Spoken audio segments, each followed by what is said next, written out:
এখন আমাদের দেশের ইনভেস্টিগেশন এজেন্সি যদি এটা বের করতে না পারে, মমতা বন্দ্যোপাধ্যায় ওখানে বলেছেন, আমার তো ওনার কথা শুনে মনে হচ্ছে ফ্রুটিকা খেয়েছেন। এটা কেমন কথা? একটা আর্গুমেন্ট আমি বুঝি, এটা সঠিক।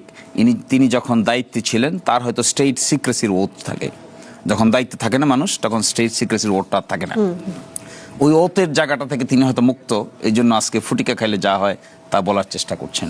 কিন্তু আমার কাছে মনে হয় হাদি একটা সাধারণ মানুষ না, সে একটা আইডিয়া, সে একটা কনসেপ্ট, সে একটা আন্দোলন, সে একটা বিস্ফোরণের নাম। হাদিকে হত্যা আর যে কোনো একজন মানুষকে গুলি হত্যা এক জিনিস না।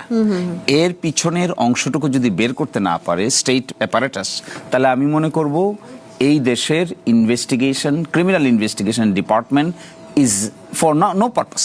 এতদিন পরে মমতা বন্দ্যোপাধ্যায় কেন এই বিষয়টি আনলেন, এটি কি আপনার কাছে কি মনে হয় নির্বাচনে হেরে মাটির নিচে আসলে পায়ের নিচে আসলে মাটি খোঁজার রাজনৈতিক কোনো স্ট্যান্ডবাজি? ভারতের কি আসলে স্বার্থ আছে বা ভারত হাদিকে হত্যা করতে পারে বলে আপনার মনে হয়? লাভ কি তাদের?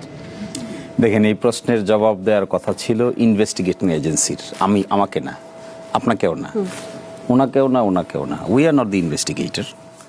আমরা পলিটিক্যাল পার্টির বিভিন্ন মেম্বার। অ্যাপ্রোপ্রিয়েট অথরিটি হলো তদন্তকারী সংস্থা। একটা জিনিস দেখবেন আমাদের দেশে, তদন্তকারী সংস্থাগুলো ইনক্যাপেবল, তারা প্রপার ডিটেক্ট করতে পারে না। সাগর রুনি ডিটেক্ট করতে পেরেছে? পারে নাই। হাদি পারছে? পারে নাই। একটা চার্জশিট আমি আজকে দেখলাম তারা সাবমিট করেছিল আদালতে, সেখানে তারা ফয়সাল নামে একটা লোককে শোটার বলেছে যে he is the ultimate culprit. ফয়সালকে, ফয়সাল তাকে গুলি করেছে, ফয়সাল তাকে 5,000 টাকা দিয়েছিল, ফয়সাল তার বিভিন্ন প্রোগ্রামে গিয়েছে, নামাজ পড়ার কথা ছিল, এক জায়গায় বলছে না ওখানে নামাজ পড়তে হবে।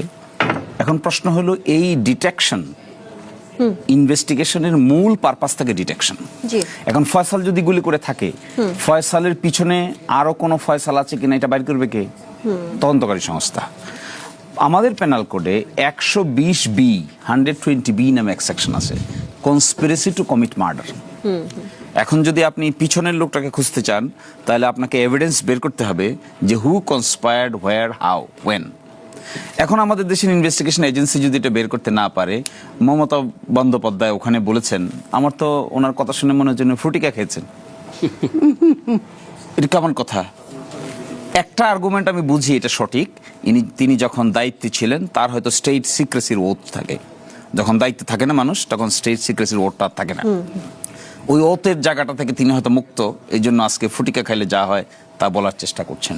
কিন্তু আমার কাছে মনে হয় হাদি একটা সাধারণ মানুষ না, সে একটা আইডিয়া, সে একটা কনসেপ্ট, সে একটা আন্দোলন, সে একটা বিস্ফোরণের নাম। হাদিকে হত্যা আর যে কোনো একজন মানুষকে গুলি হত্যা এক জিনিস না। এর পিছনের অংশটুকু যদি বের করতে না পারে স্টেট অ্যাপারেটাস, তাহলে আমি মনে করব এই দেশের investigation, criminal investigation department is for no purpose. It doesn't carry any purpose. এই পারপাসটা যদি আমাকে আপনাকে ইমপ্লিমেন্ট করতে হয়, তাহলে ইফিশিয়েন্ট ইনভেস্টিগেশন মেকানিজম দরকার। হ্যাঁ, ধরেন ইনভেস্টিগেশন করতে করতে এক জায়গায় গিয়ে দেখলো যে তারা আর অগ্রসর হতে পারে না, একটা বার থাকতে পারে। সিকিউরিটি এজেন্সি যদি নিজেই যুক্ত থাকে তখন বার হয়, আমরা দেখেছি অতীতে এগুলো। তা যদি হয় তাদেরকে ডিসক্লোজ করে দেওয়া দরকার যে আমরা এতটুকু পেরেছি, এই জায়গায় গিয়া আমরা আর আনসার খুঁজে পাই নাই, so this is what is your responsibility. আমার কাছে মনে হয় হাদির এই মুভমেন্টটাকে অনেকেই সহ্য করতে পারেন না। হাদির মার্ডারটাকে আমি স্বাভাবিক কোনো মানুষের মার্ডার দেখি না, আমি দেখি একটা কনসেপ্টকে কিল করার জন্য। সেই কনসেপ্টটা কাদের বিরুদ্ধে যায়? 2-3টে মেজর স্টেক হোল্ডার হলে আমাদের বন্ধু প্রতিম রাষ্ট্র one of the major stakeholders. এবং এই ক্ষেত্রে আমার দৃঢ় বিশ্বাস ফয়সালই এটার পিছনে নাই। ফয়সালের পিছনে আমাদের আইনের ভাষায় এটাকে বলে মোটিভ।